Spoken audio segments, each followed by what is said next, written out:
नमस्कार दोस्तों, कैसे हैं। 2010वें लेख में 7वें महीने के 14वें दिन दूसरे रविवार की आप सभी स्नेहीजनों को सोमनाथ मंदिर के पास समुद्र तट गुजरात से जय श्री कृष्ण के साथ जय भवानी। दोस्तों, आज का विषय है सुविचारों की श्रृंखला। हम लोगों के मन मस्तिष्क में विचार आते जाते रहते हैं। आज के लेख में उन्हीं श्रृंखला को माला के रूप में मोती से पिरोने का छोटा सा प्रयास है। दोस्तों, हमारी हथेली बचपन में भी छोटी थी, हथेली आज बड़े होने पर भी छोटी ही है। पहले खुशियाँ बटोरने पे चीज़ें छूट जाया करती थी, आज चीज़ें बटोरने पे खुशियाँ छूट जाया करती है। वास्तविक रूप से देखें तो हमारे जीवन में यही एकमात्र शान परिवर्तन या बदलाव आया है।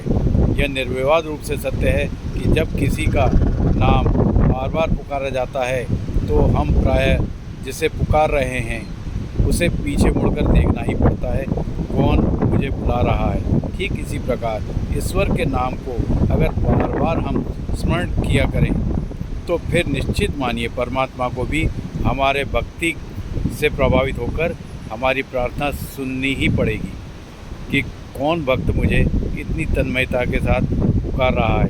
त्योहार भी इसी भक्ति भाव से धार्मिक यात्रा पर निकला हुआ है।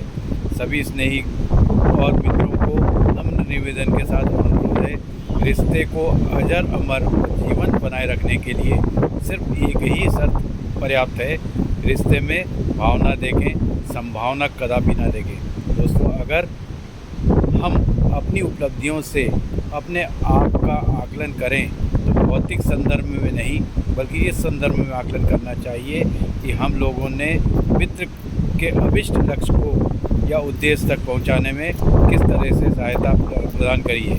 दोस्तों, वास्तविक रूप से देखा जाए तो हमारा जीवन भी पेन पेंसिल के समान ही तो है। एक समय पेन गलती कर सकता है लेकिन पेंसिल गलती कदापि नहीं करेगी, क्योंकि भूलवश अगर गलती उससे हो भी जाती है तो उसका दोस्त रूपी रबड़ जब तक उसके साथ है उसकी गलतियाँ मिटाकर आदर्श जीवन जीने के लिए प्रेरित करता रहेगा। इसलिए दोस्तों, त्यौहार भी आप जैसे सच्चे और अच्छे दोस्त हमेशा बनाए रखता है। आप भी से अनुरोध है कि इस दोस्त को हमेशा याद करते रहें। सामने वाले का ज्ञान रूपी जल उतना ही देना चाहिए जितना वह समझ सके, क्योंकि हम लोगों ने देखा है ना, बाल्टी भरने के बाद यदि नल बंद ना किया जाए तो ज्ञान रूपी जल व्यर्थ ही चला जाता है। दोस्तों, हमें जीवन पर्यंत अगर संभव हो तो चलते फिरते घूमते फिरते रहना चाहिए, क्योंकि हम लोगों ने देखा है ना, तो ठहरा हुआ पानी सड़ने लगता है। ताकत आवाज़ में नहीं विचारों में होनी चाहिए, क्योंकि किसान फसल के लिए अच्छी वर्षा की प्रतीक्षा करता है, बाढ़ या प्रलय की नहीं। दोस्तों, ज़िंदगी एक किताब है, इसे प्रतिदिन पलटते रहना चाहिए और अच्छी हो या बुरी परिस्थिति से घबराना भी नहीं चाहिए।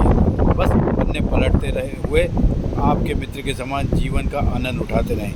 रविवार सोमनाथ मंदिर के समुद्र प्रांगण से आप सभी स्नेहीजनों को कहना है कि प्रायः हम अच्छे दिनों के चक्कर में जीवन का अधिकांश समय व्यर्थ ही गंवा देते हैं, किंतु वास्तविक जीवन में अच्छे दिन कभी नहीं आते और ना ही कभी भविष्य में आएंगे। जो दिन है उसे ही अच्छे दिनों में परिवर्तित करने का प्रयास करते रहना चाहिए। आप सभी अच्छे दिनों में जीवन व्यतीत करने वाले स्नेही जनों को वंदन, अभिनंदन एवं जय सूर्य देवताभ्यो नमः के उपरांत नमस्कार।